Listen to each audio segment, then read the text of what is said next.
para iligtas ang aking nag-agaw buhay na ama ipinakbili ko ang aking kabataan sa isang lalaking hindi ko kilala 8,000 kilometro ang layo. $1,000. Iyon ang naging halaga ng aking buhay. Ito ang kwento ngang araw na ako, na hindi pa kailanman nakalabas, ng aking bayang sinilangan sa Belarus, ay nagpasyang magpakasal sa isang Pilipino, sa isang maliit na bayan sa Pilipinas. Hindi ko alam na ang desperadong desisyon na iyon ang magpapabago sa aking kapalaran magpakailanman. Dito sa Minsk, Belarus sa isang lumang apartment na itinayo, noong panahon ng Soviet may isang pamilyang dinadaganan ng isang katotohanang kasinlami ng tanawin ng taglami na natatanaw mula sa bintana ng kusina. Irina, kailangan mong magdesisyon. Wala na tayong ibang paraan ang masalita nga aking ina na tumusok sa aking puso. Sa kanyang makamay hawak niya, ang litrato ng isang lalaking Pilipino na kararating pa lamang. Ang kwento ngayon ay tungkol sa isang dalagang taga-Belarus na hindi pa kailanman lumisan sa kanyang bayan na nagpasyang magpakasal sa isang lalaking Pilipino na hindi pa niya nakikilala upang masuportahan ang kanyang pamilya. Mayroon siyang mga pangarap ngunit kinailangan niyang talikuran ang lahat ng ito dahil sa biglang pagkawalan ng trabaho at paglalangang sakit ng kanyang ama. At pagkalipas ng 2 taon, sinabing bumisita ang kanyang mga magulang sa Pilipinas at napaluhod na lamang sila sa pag-iyak nang makita ang kalagayan ng kanilang anak. Ano kaya ang manangyari sa pamilyang ito? Sabay-sabay nating pakinggan ang kanyang kwento. Ang inyong pag-subscribe at pag-like ay malaking tulong para sa akin. Ako si Irina. Ipinanganak at lumaki ako sa Minsk, ang kabisera ng Belarus. Ang Minsk ay ang sentrong lungsod ng Belarus, isang maliit na bansa sa silangang Europa kung saan nagtataasan ang nga kulay-abong apartment na itinayo noong panahon ng Soviet. Malamig dito sa taglamig, umabot sa 20 grasektan, ngunit para sa akin ito ang aking bayang sinilangan na puno ng masasayang alaala. Ang aming bahay ay nasa isang siyam na palapag na apartment malapit sa Lenin Street. Ang aking ama si Mikhail ay isang bihasang tekniko na matagal nang nagtatrabaho sa isang pabrika ng makinarya na pag-ari ng gobyerno, habang ang aking ina si Elena ay isang mananahi sa isang patahian malapit sa palengke. Ako ay nag-iisang anak. Dahil medyo may edad na ang aking magulang, nang ako'y isilang ako ang kanilang kaysa isang anak at kaysa isang pag-asa mula pakabata. Pinalaki nila ako ng may labis na pagmamahal. Irina, espesyal kang bata. Ikaw ang aming karangalan, laging sinasabi nga aking ama habang hinahaplos ang aking ulo. Bata pa lang ako mahilig na akong mag-ayos ng buhok. Nung elementarya, libangan kong tirintasan ng maganda ang buhok ng aking makaibigan. Nung high school, hinasa ko ang aking galing sa pakukulay ng puting buhok ng aking ina. Pagtapos ko ng high school, sigurado na ako ang landas ko ay maging isang hair designer. Ngunit hindi kami mayaman. Gusto kong mag-aral sa isang sikat na beauty school sa Moscow o St. Petersburg. Ngunit ito ay isang malayong pangarap lamang. Kaya pagkatapos kong mag-high school, nagsimula akong magtrabaho bilang waitress sa isang restaurant na nagnanggalang Stella sa Minsk.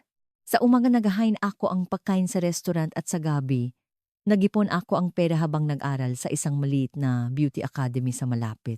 Ang layunin ko ay makapaipon ngang sapat na pera sa loob ng 2 taon para makapasok sa isang hair academy sa Moscow.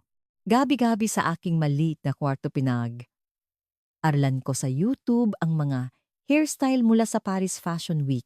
Magdamag akong naksasanay sa isang lumang ulo ng manikin at pinahusay ang aking kasanayan sa pamamagitan ng libreng pag-ayos sa buhok ng aking nakatrabaho sa restaurant. Irina, napakagaling mo talaga. Pag sikat ka, nabigyan mo kaming discount, halaging biro ng katrabaho kong si Marina. Masaya ako. Kahit mahirap, naniniwala akong unti-unti kong inaabot ang aking pangarap. Subalit nagsimulang gumuho ang lahat. Biglang nagsara ang pabrika ngang makinarya kung saan nagtatrabaho ang aking ama. Dahil sa pagbabago sa patakarang pang-ekonomiya gobyerno itinigil ang suportang pinansyal sa operasyon pabrika at 500 manggagawa ang nawalan trabaho sa isang gabi. Okay lang anak, makakahanap din agad si tatay ngang ibang trabaho, sabi ngang aking ama ngunit sa edad na 60 hindi, madaling makahanap ng bagong trabaho. Lumipas ang 1 buwan, 2 buwan, ngunit hindi pa rin makahanap ngang trabaho ang aking ama. Mabilis na naubos ang aming iPhone at unti-unting bumigat ang kapaligiran sa aming bahay. Ang masama pa nagsimulang lumala ng husto ang diabetes ng aking ama na mahigit 20 taon na niyang ininda. Isang gabi pag-uwi ko galing sa trabaho nakita kong may benda ang kamay ng aking ama. Tay, anong nangyari, tanong ko? Wala to anak. Maliit na sugat lang. Ngunit makalipas ang 1 linggo hindi pa rin gumagaling ang sugat. Dahil sa komplikasyon diabetes mabagal ang pahilom nito. Mahinang sinabi ng aking ina Irina, lumalabo na rin ng husto ang mamata ng tatay mo, kailangan na nating pumunta sa ospital. Ngunit kasabay ng pagkawala ng trabaho ng aking ama ay ang pagkawala ring ng kanyang health insurance. Ang bayarin sa ospital at magamot na kailangan buwan-buwan ay higit pa sa kalahati ng kita ng aming pamilya. Nagsimula akong mag-double shift sa restaurant. Nagtatrabaho ako mula umaga hanggang gabi at tuwing weekend, nag-part-time job pa ako bilang tagalinis sa isang kalapit na cafe. Hindi na ako nakakapasok sa beauty academy. Kinailangan kong tipirin ang bayad sa tuition para ipandagdag sa gastusin ng pamilya. Unti-unting lumalayo ang aking pangarap ngunit ako lang ang nag-isang anak walang ibang sasalo sa aming pamilya. Isang malamig na umaga dumating ang sakuna. Nakatanggap ako ng ninginig na tawag mula sa aking ina. Irina, hinimatay, ang tatay mo, bilisan mo, nagpaliwanag ako sa manager ng restaurant at dali-daling umuwi.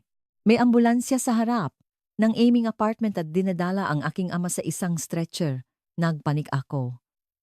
Ang paghihintay sa emergency room ng ospital ay parang impyerno.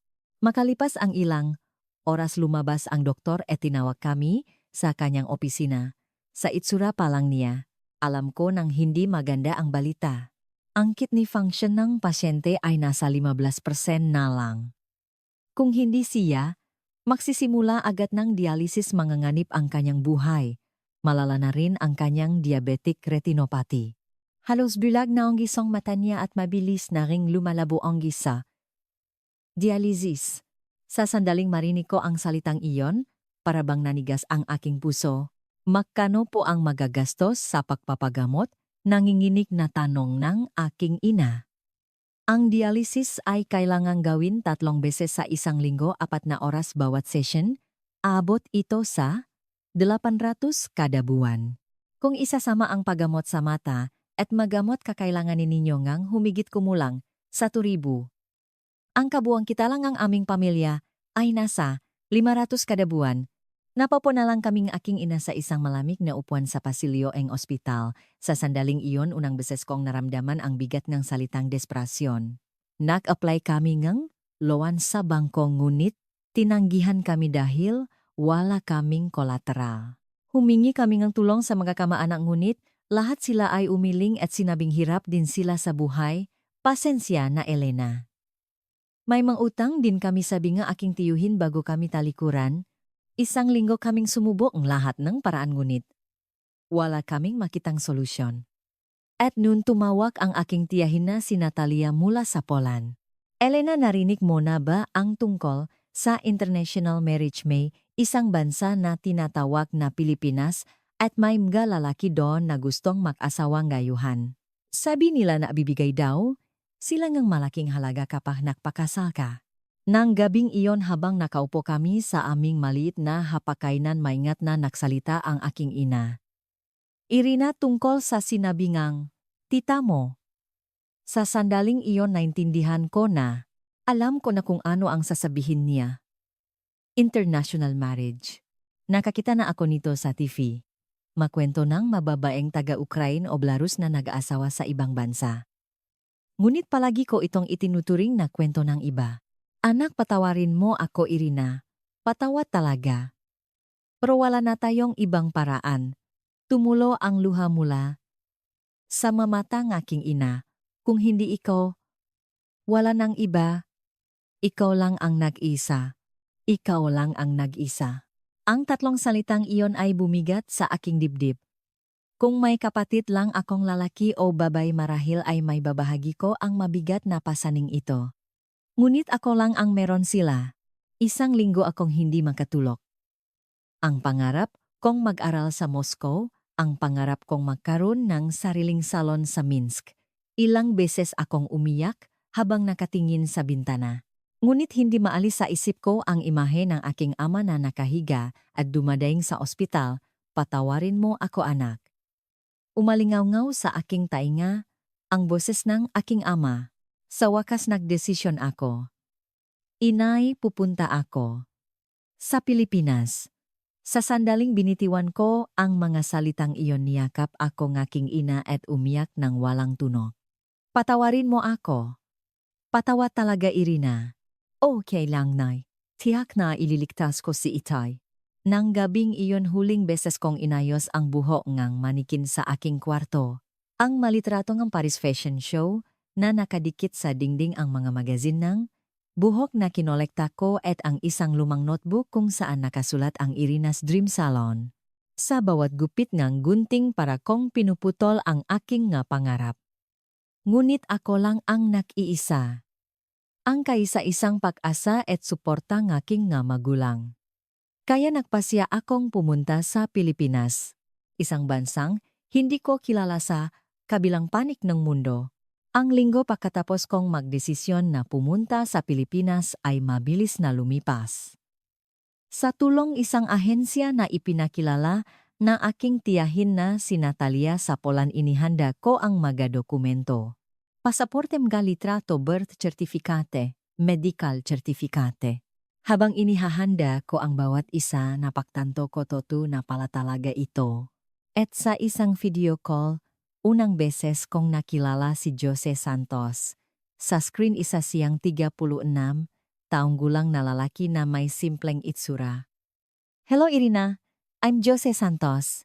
I run a small hardware store in Bulacan, Philippines. Nagsalita siya sa hirap na Ingles. Mahinahon ang kanyang boses, ngunit hindi ako makapagsalita ng maayos. Hello. Sa puntong iyon, hindi na mahalaga kung anong klaseng tao siya. Kailangan ko lang ng paraan para mailigtas ang aking ama. Nangako ang ahensya ngang mabilis na proseso. Mula sa pagkuha nga legal na dokumento sa embahada ngang Belarus hanggang sa pag-apply ng visa para sa Pilipinas, lahat ay natapos sa loob lamang ng 3 linggo. Sa panahong iyon, ipinadala na ni Jose ang paunang bayad para sa dialysis ng aking ama. Dahil dito nasimulan ng aking ama ang agarang pagpapagamot. Nagpapasalamat ako, ngunit kasabay nito bumigat ang aking puso. Kailan ko kaya mababayaran ang prang ito? Gabi bago ang aking pag-alis, nag-ampake ako sa aking kwarto.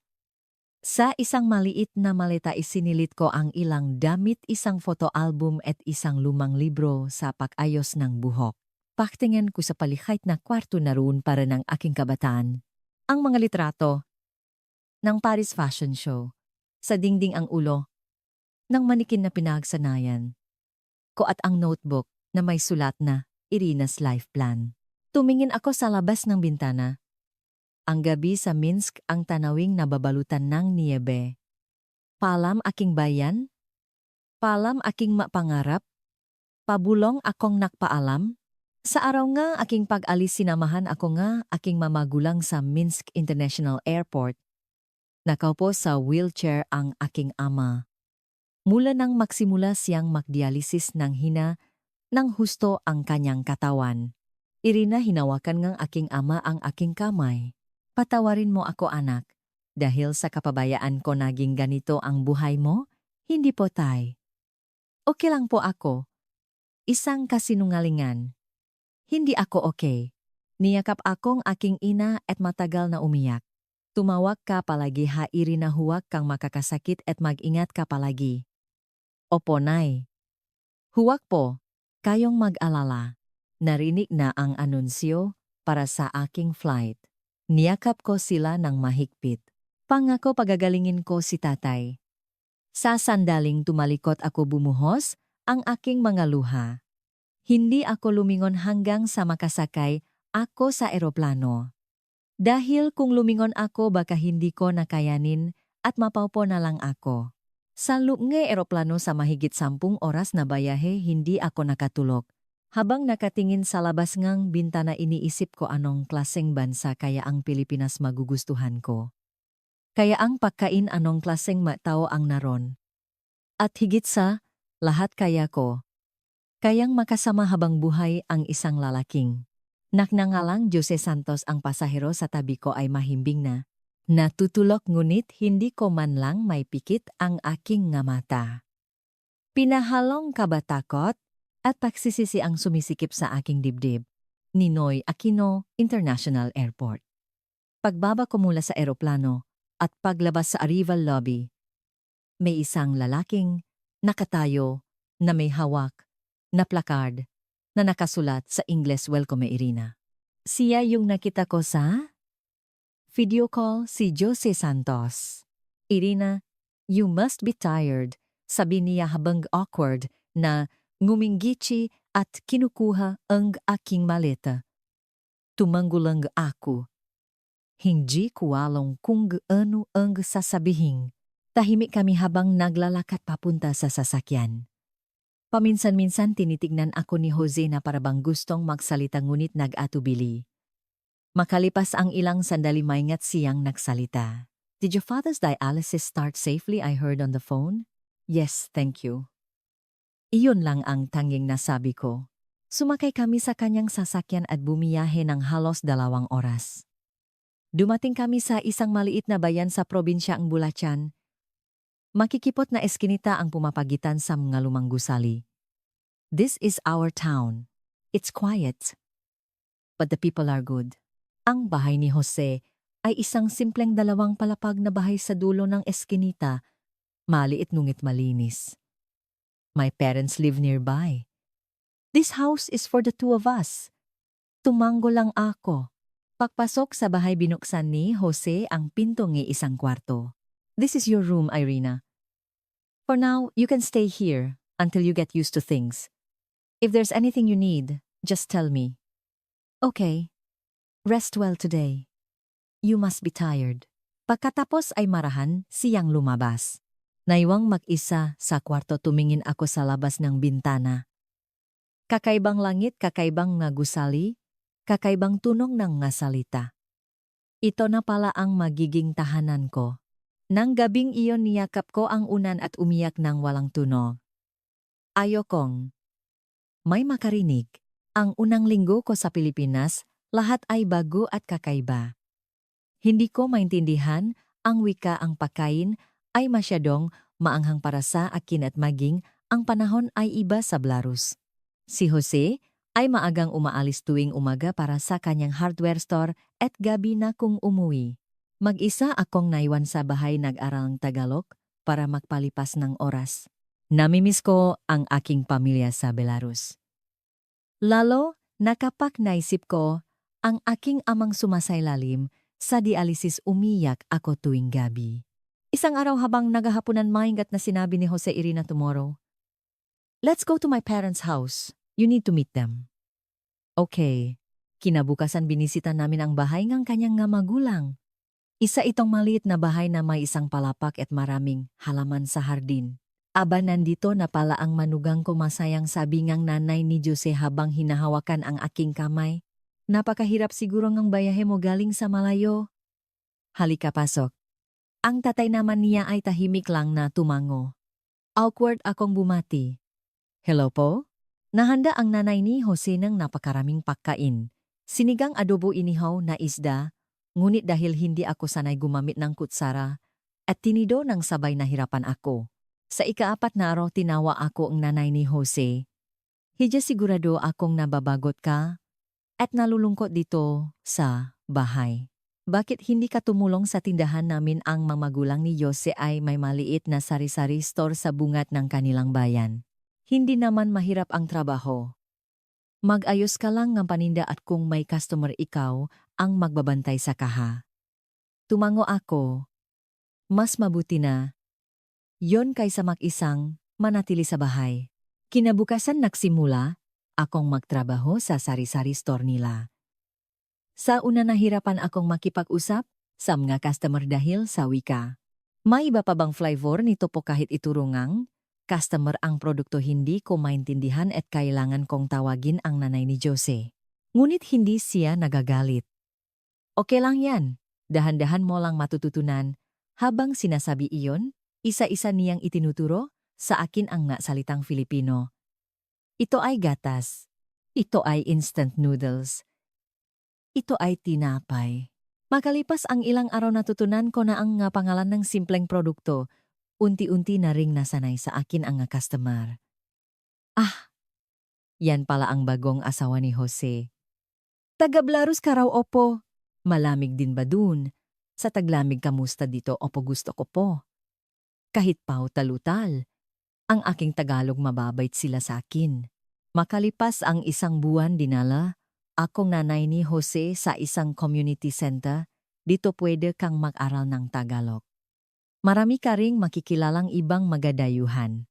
3 beses sa isang linggo, nagsimula akong pumasok sa klase ngang Tagalog tuwing umaga. Sa klase marami ring babay na tulad kong napunta sa Pilipinas dahil sa international marriage, mula sa Vietnam, Cambodia, Uzbekistan. Lahat kami ay nagsisikap mabuhay sa isang dayuhang lupain. Ate, saan ka galing? Tanong isang babaeng taga-Vietnam, Belarus. Saan yon, malapit sa Rusya? Oh, parang ganun na nga. Naging makakaibigan kami at nagdadamayan sa pamamagitan ng pagbabahagi ng aming makwento. Isang gabi nag-video call kami ng aking ina sa Belarus. Irina, kamusta ka na? Okay lang po ako, Nay. Kayo po nakakapag-dialysis ng mayos si tatay mo. Nabibili na rin namin ang magamot niya dahil sa perang ipinapadala mo. Namula ang mamatang aking ina. Salamat, anak. Maraming salamat. Huwag po kayong umiyak. Nay, okay lang po talaga ako. Isang kasinungalingan. Hindi ako okay? Pagkatapos ng tawag umiyak na naman ako. Hindi ko na napigilan ang aking mahahikbi. Sobrang sakit na. Ang aking pag-iyak ay tumagos sa manipis na pader. Si Jose na nasa sala ay tumayo sa harap ngang aking kwarto ngunit hindi kumatok. Tahimik lang siyang nakatayo, doon sandali bago bumalik sa kanyang silid. Ngunit ng gabing iyon nagdesisyon siya. Tutulungan niyang maging masaya si Irina, makalipas ang 3 buwan ko sa Pilipinas. Isang Sabado ng hapon habang nagtatrabaho ako sa tindahan pumasok ang isang matandang customer. Nandiyan ba ang nanay mo? Ay lola, tuloy po kayo, masayang bati ng nanay ni Jose. Ang buhok ng matanda ay magulo at panay ang hawak niya rito habang bumubuntong hininga. Hay nako! Ano bang gagawin ko sa buhok na to? Pupunta sana ako sa parlor pro lahat daw sila fully booked. Habang pinapanood ko siya hindi ko napigilang magsalita. Lola, gusto niyo po ayusin ko ang buhok niyo kahit pautal-utal, naintindihan neng? Matanda ang sinabi ko. Talaga hidya opo, nag-aral po akong pag-ayos ng buho sa Belarus. Gulat na tumingin sa akin ang nanay ni Jose. Hidya marunong ka pala maggupit, opo, kaunti lang po. Sa totulang hindi lang kaunti, kinikilala ang galing ko sa Minsk. Umupo ang matanda sa isang maliit na upuan sa likod na tindahan at humiram ako ng gunting sa nanay ni Jose. Sa sandaling hawakan ko ang gunting, pakiramdam ko ay muli akong nabuhay pagkatapos ng 3 buwan. Maingat kong sinuklay ang buhok ng matanda at sinimulang ayusin ito ng may balanse. Naalala ng aking makamay. Ang anggulo, ang haba, ang malayer. Lahat ng natutunan ko sa Beauty Academy sa Minsk ay natural na bumalik sa aking mga daliri. Makalipas ang 20 minuto, ayan, tapos na po. Nagdalang salamin ang nanay ni Jose. Nanlaki ang mga mata ng matanda nang makita ang sarili sa salamin. Aba ako ba to buhok ko ba talaga to dating magulong buhok ay mayos na ngayon at mas lumambot ang linya ng kanyang mukha. Naku salamat hija mas magaling ka pa sa parlor paulit-ulit na nagpasalamat ang matanda bago umalis. Nang makita iyon marahang hinawakan ng nanay ni Jose ang aking kamay. Hija may ganito, kapalang talento. Bakit hindi mo sinabi sa amin hindi? Ako makasagot. Paano ko ipapaliwanag na tinalikuran ko ang lahat ng aking pangarap para makarating dito? Nang gabing iyon pauwi ni Jose tila tinawagan na siyang kanyang ina. Tinawa ako ni Jose sa sala.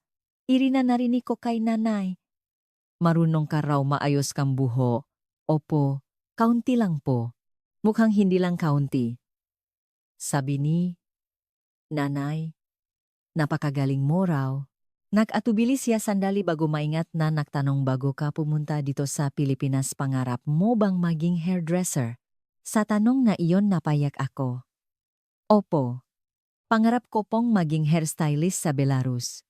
Pero nakasakit po si tatay. Hindi ko na naipagpatuloy ang sasabihin at yumuko na lang. Tahimi akong tinitigan ni Jose sandali at mahinang sinabi Irina.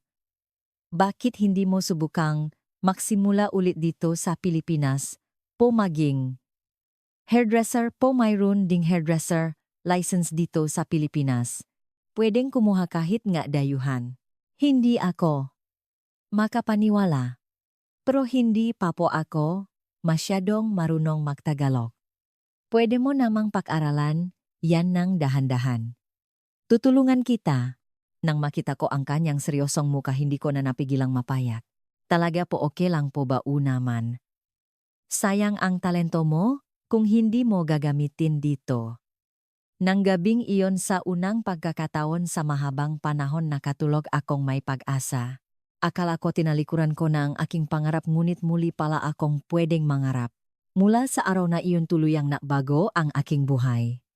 Tinupad ni Jose ang kanyang pangako na tulungan ako. Kinabukasan umuwi siyang may dalang printout. Irina nag-research ako. Mayroong isang vocational training center dito sa bayan na may cosmetology course para sa mga dayuhan. Tinuturuan din nila ang Tagalog at inihahanda ka para sa National Certification Exam. Kinuha ko ang nga papel at tinitigan ito. Talaga po tumatanggap sila nga gadayuhan o. Mukhang isang family support program. Mura lang din ang tuition. Mahirap siguro pero kaya mo yan Irina. Susuportahan kita. Nang gabing iyon nakatulog akong may pag-asa. Nagsimula ang aking bagong hamon kinabukasan. Nag-enroll ako sa klase para sa mga dayuhan sa isang TESDA Accredited Vocational Training Center sa bayan.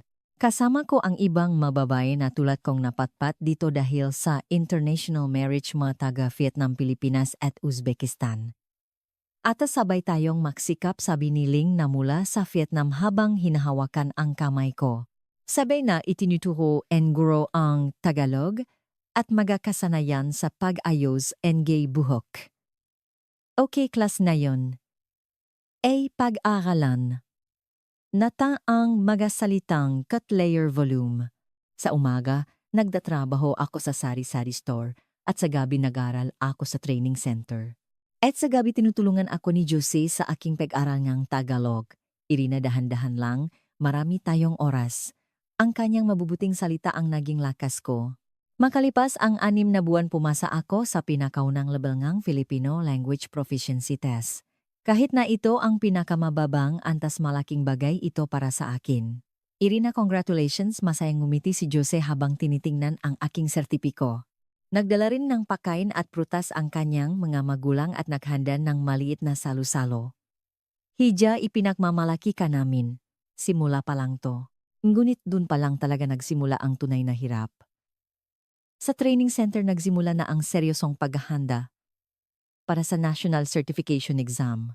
Ang written exam ay may 5 subjects tulad ang Public Health Sanitation, Dermatology, Hair Science, at Cosmetics.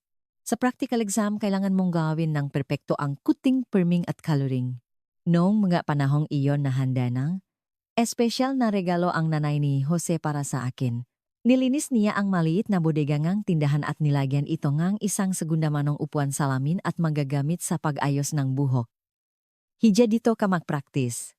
Ayusin mo ang buhok ng makapitbahay ng libre para mahasa ang iyong galing. Nay, napayak ako. Mahigpit na hinawa ka ng nanay ni Jose ang aking kamay at sinabing alam ko na kung ano ang pangarap mo kaya tutulungan ka namin. Mula nun sinimulan kong ayusin ng libre ang buhok nga lola at lolo sa aming lugar.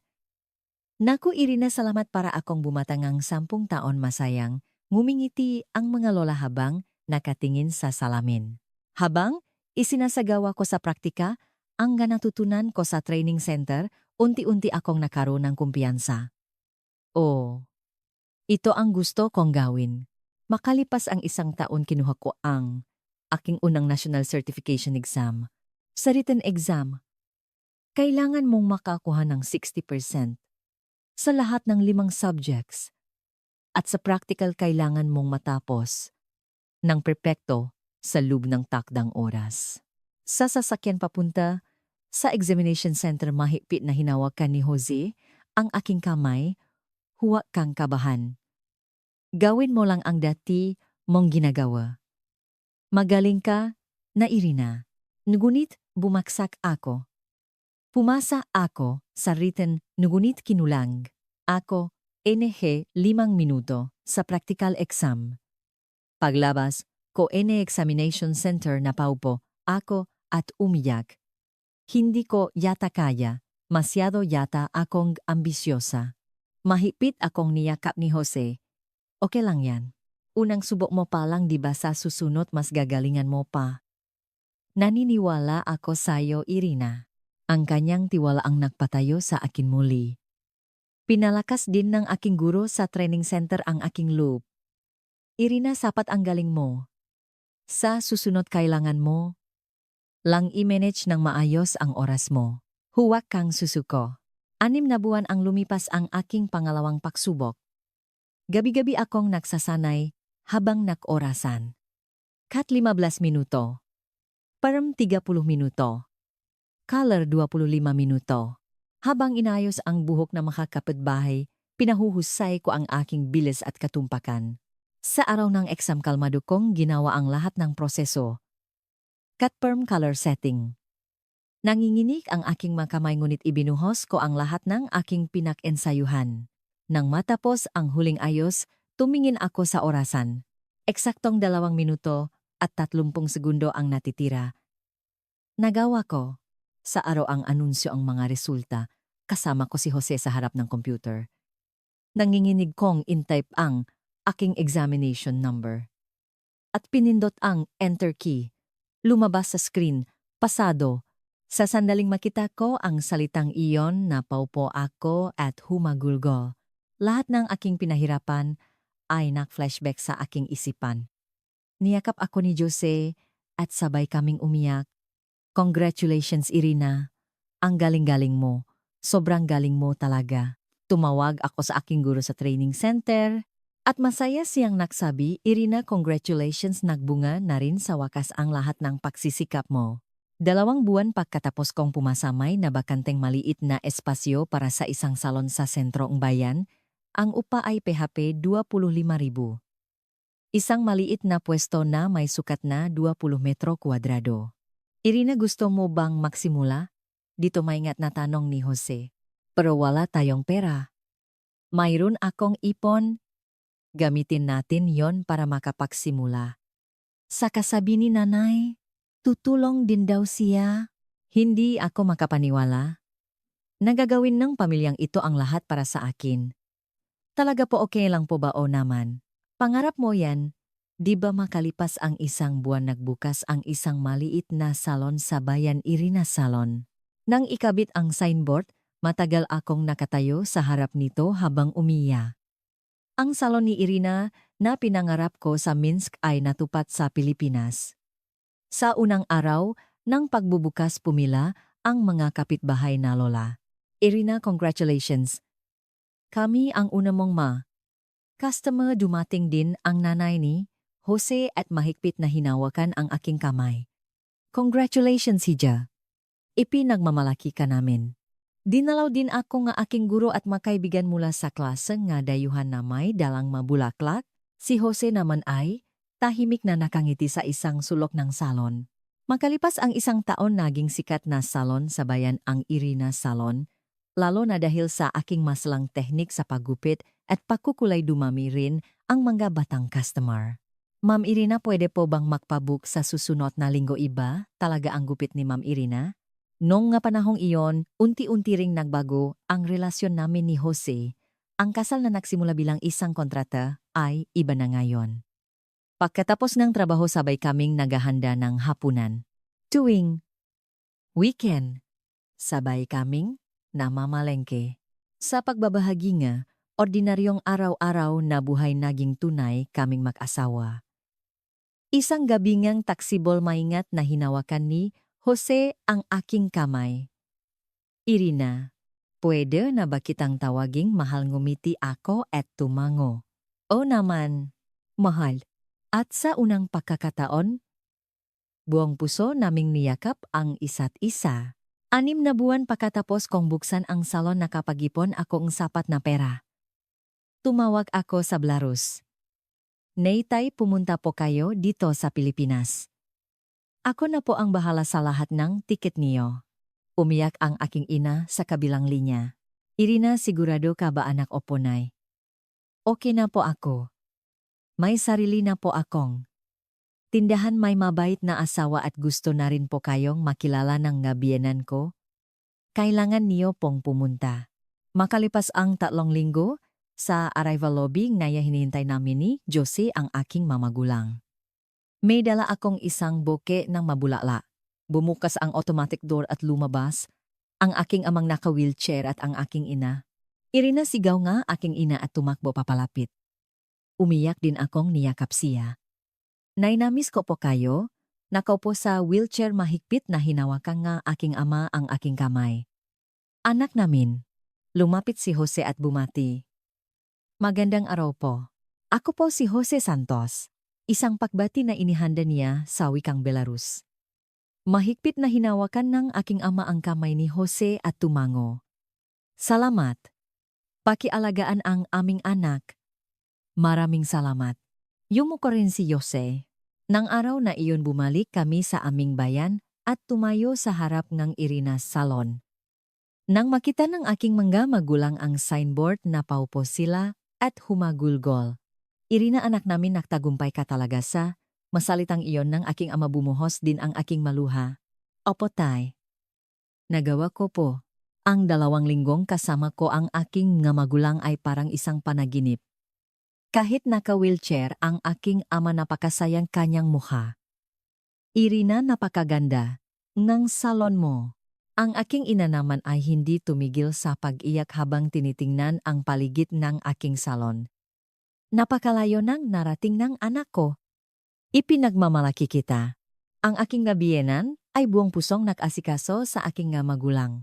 Ang nanay ni Jose ay araw-araw naghahanda ng ngalutong bahay na pagkaing Pilipino at ang tatay naman, niya ay dinadala kami tuwing weekend para mamasyal sa Maynila, Rizal Park, Intramuros. Ang panahong iyon nakasama ko sila habang tinutulak ang wheelchair ng aking ama, ang naging pinakamahalagang alaala para sa akin. Sa huling gabi nagsalo-salo ang buong pamilya sa hapag-kainan.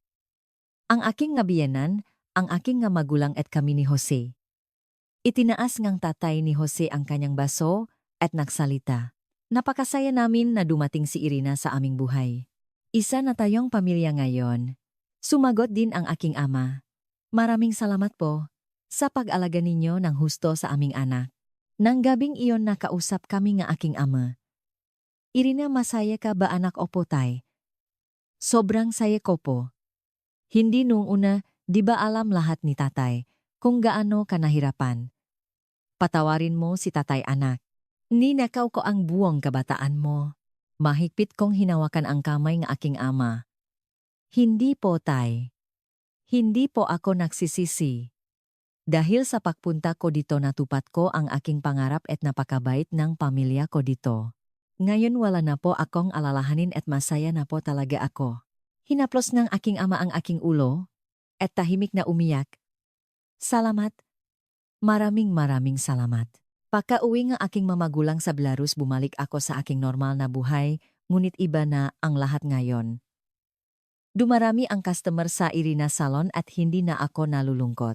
Nariyan ang aking makaibigan, sa community center ang makapitbahay na lola, at higit sa lahat si Jose at ang kanyang mamagulang.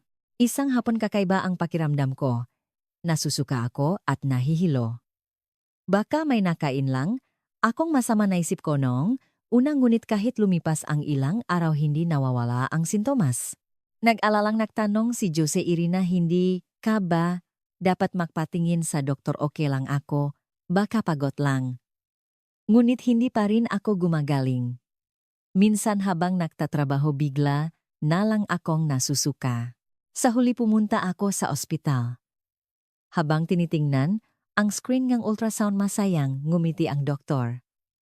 Congratulations, Mrs. Santos. You're 12 weeks pregnant. Po, tingnan niyo po dito. Tumitibok na ang puso ang gay baby niyo. Sinundan ko ang daliringang doktor at nakita ko ang isang maliit na tuldok.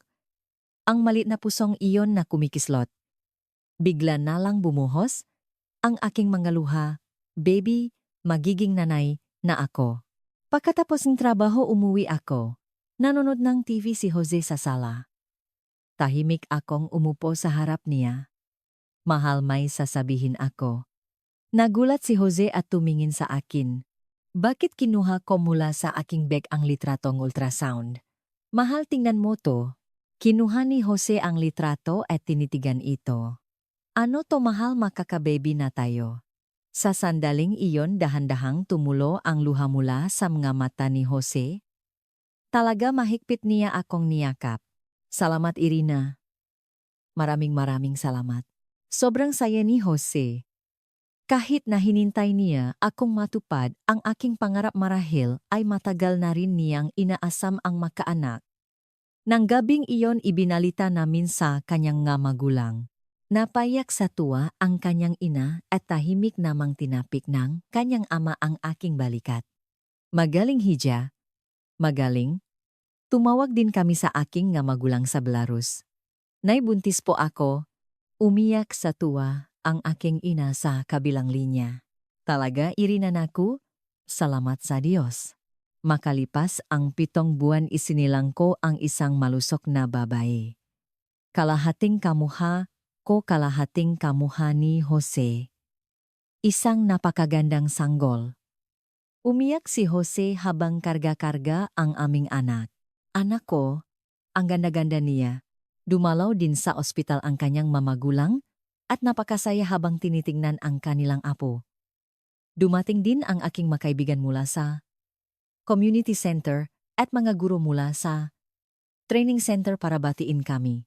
Ang pangalan ay ibinigay ni nanay ni Jose, Maya Santos.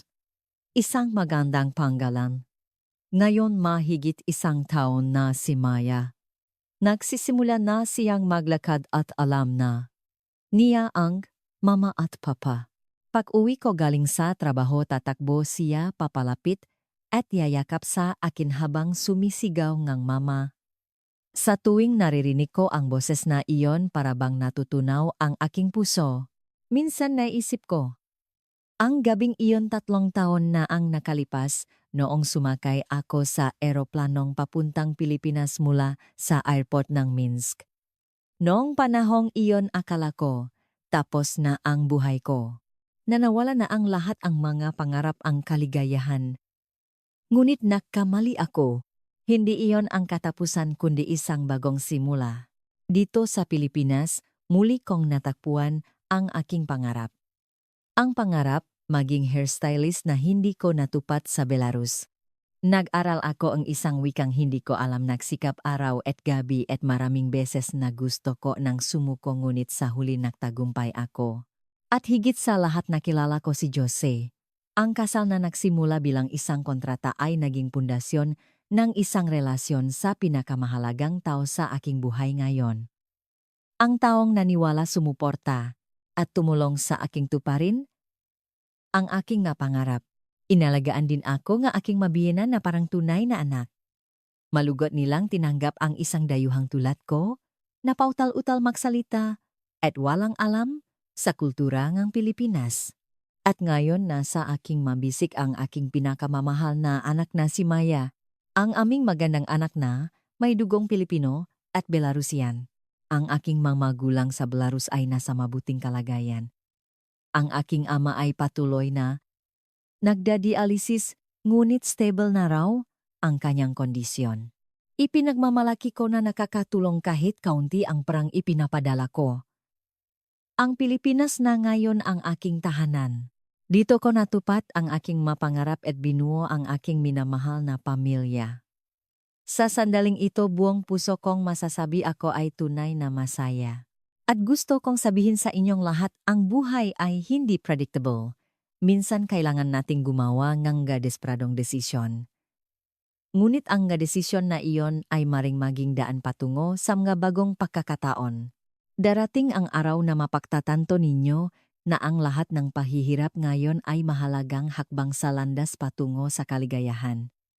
Huwag kayong susuko. Kamusta ang kwento ni Irina na mula pa sa Belarus? Kung nagustuhan ninyo ang kwentong ito mangyaring mag-subscribe. I like at I on ang notification para sa mas marami pang manakakaantik na kwento.